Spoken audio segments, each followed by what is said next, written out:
What's up, Taiwan? I'm Joyce with news from here in Taiwan and around the world. The top U.S. trade official has quashed hopes of a comprehensive free trade agreement with Taiwan. Speaking in Washington, Catherine Tai said the U.S. is not pursuing these deals with any partners. Her comments come after her Taiwan counterpart, John Deng, expressed hopes that a bilateral trade pact signed in June could be expanded. But Tai said the Taiwan-U.S. trade relationship could be boosted in other ways. We are negotiating another set of disciplines right as we speak. We've been making excellent progress, and we will continue to look at building out those agreements to have an arrangement with the Taiwan economy that is fit for the times, and the times are very challenging. For the first time ever, Taiwan's military has included a Chinese surveillance balloon in its daily report on Chinese military activity around the country. The report says the balloon crossed the median line of the Taiwan Strait, an unofficial boundary between China and Taiwan. 15 warplanes were also spotted inside the country's Air Defense Identification Zone, or ADIZ. This isn't part of Taiwanese airspace, but is used for security purposes. The U.S. Congress has revealed the content of its annual defense spending bill, which includes clauses to boost Taiwan's defense. The bill provides almost $900 billion in funding for military commitments in the United States and abroad. That includes new training and military consultancy programs with Taiwan. The U.S. is Taiwan's largest supplier of weapons and military assistance. The bill is expected to pass Congress before being signed into law by President Joe Biden. Taiwan's foreign minister has warned that China is meddling in the country's elections. He made the comments at a briefing in Taipei with international journalists. Louise Watt was there. Just over a month to go till Taiwan goes to the polls, and Taiwan's Foreign Minister Joseph Wu says Chinese interference in this election campaign is apparent. Leading in the polls is the current Vice President Lai Ching-te. Now, relations between Taipei and Beijing have plummeted in recent years. Foreign Minister Joseph Wu says election interference is clear because the Taiwan Affairs Office, that's the government agency in China that deals with affairs with Taiwan, has been giving very clear statements that a vote for Lai and the ruling party means a vote for war, whereas a vote for the opposition means a vote for peace. Foreign Minister Wu also said he believes a determining factor in why Terry Guo, the Foxconn founder who was standing as an independent candidate, he withdrew from the race because of, according to Foreign Minister Wu, a Chinese investigation into his company on Chinese soil. So Foreign Minister Wu has given a warning that he expects more Chinese cognitive warfare as we get closer to polling day in mid-January. Alex Chen and Louise Watt in Taipei for TaiwanPlus. It's the end of a busy week on Taiwan's presidential campaign trail. With barely a month to election day, the three candidates are bringing back core promises and floating some new ideas. John Ventrias brings us the latest. A show of unity. Despite rumors to the contrary, Kuomintang presidential candidate Hou Yu-ih now has the backing of an influential member of his party. Wang Jinping, once Taiwan's legislative speaker, has even agreed to chair Hou's national network of supporters. 在我们困难的时候，担任我们这一次国民党总统候选人的全国会员会的总会长，整合了所有大家能够团结的所有的力量。 But this campaign stop isn't just about refuting talk of a possible schism. There's just over a month until Election Day, and none of the candidates can afford to forget about driving home the importance of their positions. Hou, a former police officer, has gone heavy on tackling fraud, drugs, and violence. And he's repeated this three-part mantra again here. It's not just old positions, though. Taiwan People's Party candidate Ko Wen-je has some new ones. This time, it's all about agriculture. Ko wants to boost Taiwan's food security, encourage young people to farm, and help farmers brand their products. And he wants high-tech solutions to a chronic problem that hits household budgets: overproduction of some things, but underproduction of others. 建立人工智慧专属的这种 database， 它是要以台湾为范围。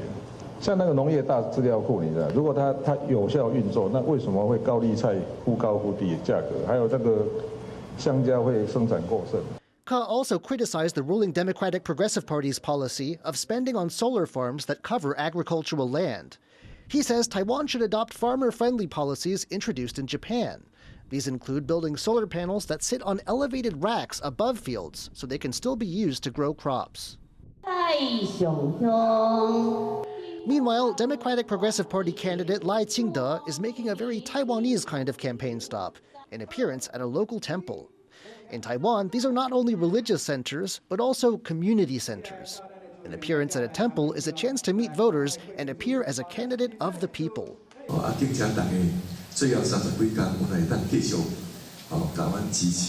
He's not forgotten the issues either. At this event, he's promoting one of his party's legislative candidates, Lin Yue-jin. She's an outspoken advocate for improving traffic safety. Taiwan's been labeled a pedestrian hell in recent Western media reports, but Lai says a vote for his protege will be a vote for turning that around. The latest polls show that over 80% of voters have already made up their minds. What's left to see over the final weeks of the campaign is whether policy promises like these work on the small but not insignificant number of undecideds. John Su and John Van Trieste for TaiwanPlus. Police have arrested 6 men for sharing explicit photos of 86 underage girls. The men targeted the girls on Instagram, luring them into taking explicit photos for money. They then blackmailed them into sending more photos. The pictures were later sold without their consent on encrypted messaging apps. Prosecutors are seeking sentences of up to 30 years behind bars. In international news, children with breathing problems are overwhelming pediatric wards in hospitals in Lahore in Pakistan.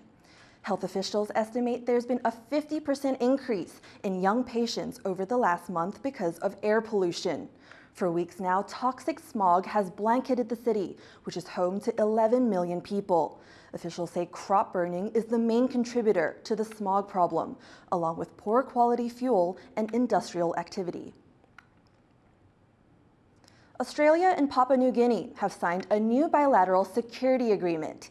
It aims to boost the internal security of Papua New Guinea through more policing, defense, and judiciary assistance. Prime Ministers Anthony Albanese and James Marape say the pact demonstrates the closeness of their two countries. This security agreement is a natural progression in our security partnership. It builds on our comprehensive strategic and economic partnership. It reinforces our mutual respect for each other's sovereignty, independence, and territorial integrity. Taiwan is holding its annual Human Rights Festival this week. Ed Moon reports on one of the most highly anticipated events there, a dialogue in pictures between 2 photojournalists, one from Taiwan, the other from Hong Kong. Portraits of victims of Taiwan's White Terror era. Over 4 decades of martial law in the country that saw intense political repression, only ending in the late 1980s. It's a period that saw thousands imprisoned and even killed. It's all part of a photo exhibition at this year's Human Rights Festival in Taipei, showcasing the lifetime works of late photojournalist Pan Xiaoxia. This is the first showing of Pan's work since his death in July, aged 69. He was well known in Taiwan for having captured some of the country's most important historical events on film, especially the transition from one-party rule to democracy. 感谢有一些影像工作者，特别是摄影家他们透过在第一现场见证，或者说长期的这样子的记录，所以即使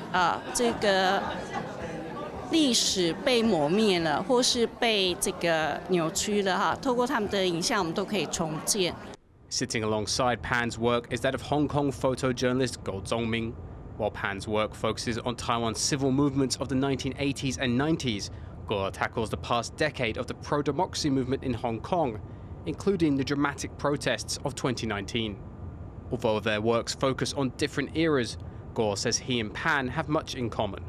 原来我们拍的东西也很接近，好像是一些关于政治事件关于游民一些社会议题女性议题原来我跟潘老师都有拍过，都很关心，所以原来不同年代都可以做一个对照。After 30 years of democracy, Taiwan is still coming to terms with its own history of political repression.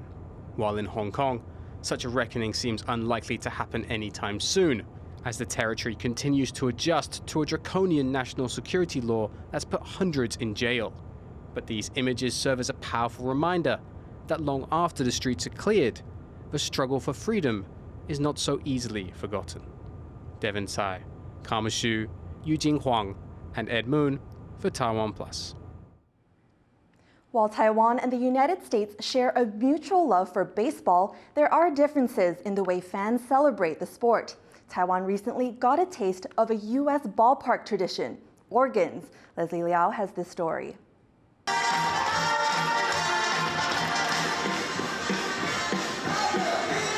Taiwan made sports headlines in March when the world got to see its hyped-up, over-the-top, fan-driven baseball experience during the World Baseball Classic. So impressive was Taiwan's stadium atmosphere that the country exported it. Taiwanese baseball cheerleaders toured the U.S., putting on shows at games in California and New York.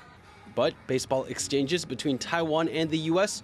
are not a one-way street. The Taipei Dome recently held its debut baseball game, and if you were there, you might have heard some distinctly American baseball sounds. American baseball stadiums often feature organs to help get fans hyped up. Though rare, this type of baseball music has crept into Taiwan stadiums. The person bringing it here is Richard Wong, or Boston as he likes to be called. Boston is a baseball consultant, commentator, and now a stadium musician. I've been living in the States for about a decade, so I've been to so many Major League Baseball games, and of course, in each stadium there's an organist there. It's a very special feature of the stadium, but in Taiwan it's another style. You don't really see. Boston realizes that things in Taiwan are done a little differently. They have the electronic music, they have the trumpet, they have the drums, and they have the whole set, but no, you just don't see the organist there. Boston consulted for the Taipei Dome, and he figured it was a good time to introduce a piece of American baseball culture to Taiwanese fans. And been involving with the Dome for so many years, and just figured that it's a very good timing for me to bring it to try to play a few different music. And though it's an unfamiliar concept in Taiwan, fans here seem to know what to do during Boston's performances.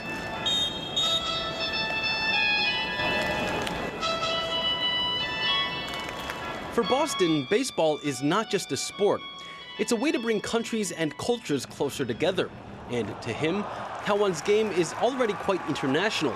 His performances are just one more drop in the melting pot. Some of the Japanese elements, some of the US elements, and especially the cheerleading thing is most likely the Korean elements coming, so it's good.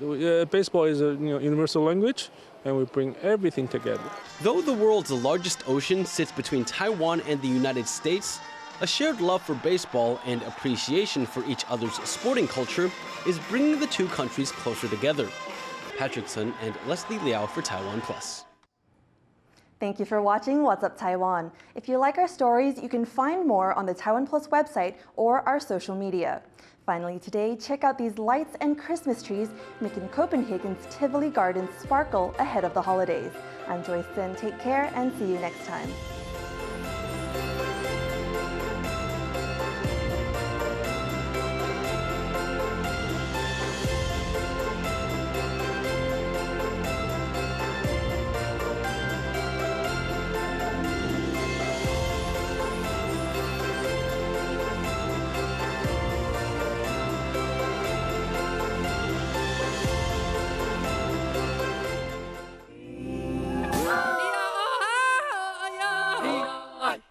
Thank you for watching TaiwanPlus.